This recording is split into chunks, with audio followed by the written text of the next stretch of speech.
side hustle is one thing, but there is a new trend emerging that has some people busier than ever juggling multiple full-time jobs.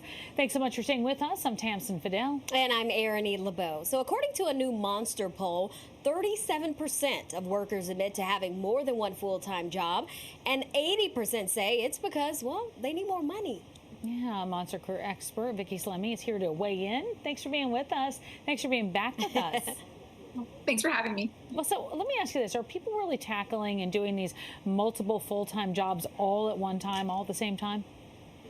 They are and they're not. I think for many of them, they have remote jobs, so they might be double dipping with time. But I would like to think, hopefully, that they're not doing two jobs simultaneously, because that's of no service to them or both employers. Yeah. All right, so nearly a quarter of people say they're just not busy enough with one full-time job.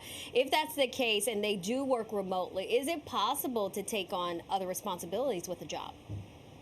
It is, but they just need to be very cognizant about their time. And at Monster, we know the number one reason or top reason for the Great Resignation was burnout. So that's our word of caution, is just for anyone who wants to take on more because perhaps they're bored at work and they're just not busy enough. Just be aware of your limitations in terms of time. And you want to, when you have two jobs, you want to make sure you're 100% focused on one job with one employer at a time for productivity as well as work. Yeah, for sure. Well, if someone's planning on holding down multiple jobs, do they tell their boss about it, or do they not do that? Because you don't want your boss, I guess, looking and saying, like, wait a minute, maybe you're focusing too much on this other thing you got going on. Yeah, you don't necessarily need to tell your boss. And we should say that, you know, New York is an at-will employment state, so you can be fired at any point in time for any reason, and your employer doesn't even have to give you a reason.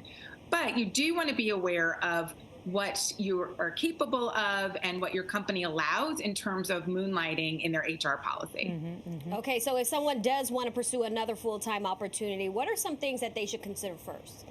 Yeah, I'm glad you asked that, Erin. Number one is figure out what your time constraints are and what is realistic. So if you're working 100% remote right now, maybe it is realistic to go to a job location 8 hours after that shift, or maybe there are two remote jobs. But really think in terms of the commute, as well as time, as well as brain power. So are you going to be working for a competitor for your main employer? Because that is not advisable. Look at their HR policy. See what they say in terms of working on the side. Does that apply to, you know, working in a different industry? Is there a conflict of interest? What does that really say? And just don't overcommit. You might want to start slower, maybe 20 hours a week rather than 30 or 40. Yeah, I'm curious how workers are getting away with working multiple jobs, especially because of the burnout on top of all the other things you just listed.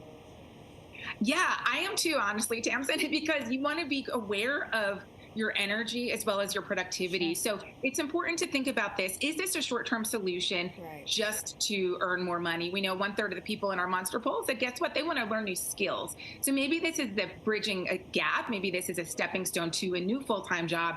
And eventually they will hopefully only have one that pays them adequately and sufficiently rather than two. So for a long-term permanent solution to have two full-time jobs, to me, doesn't seem sustainable. Right.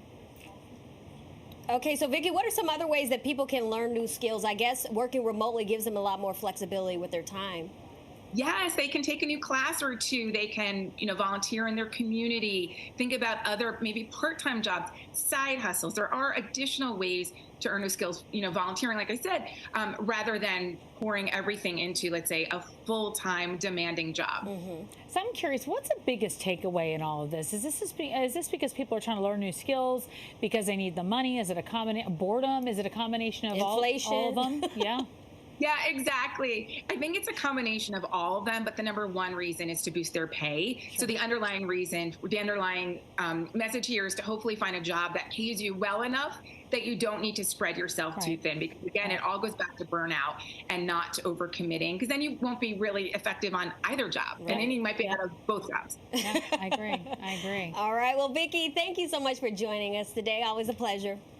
Same. Thank you. All right. For more career advice and tips, you can visit monster.com.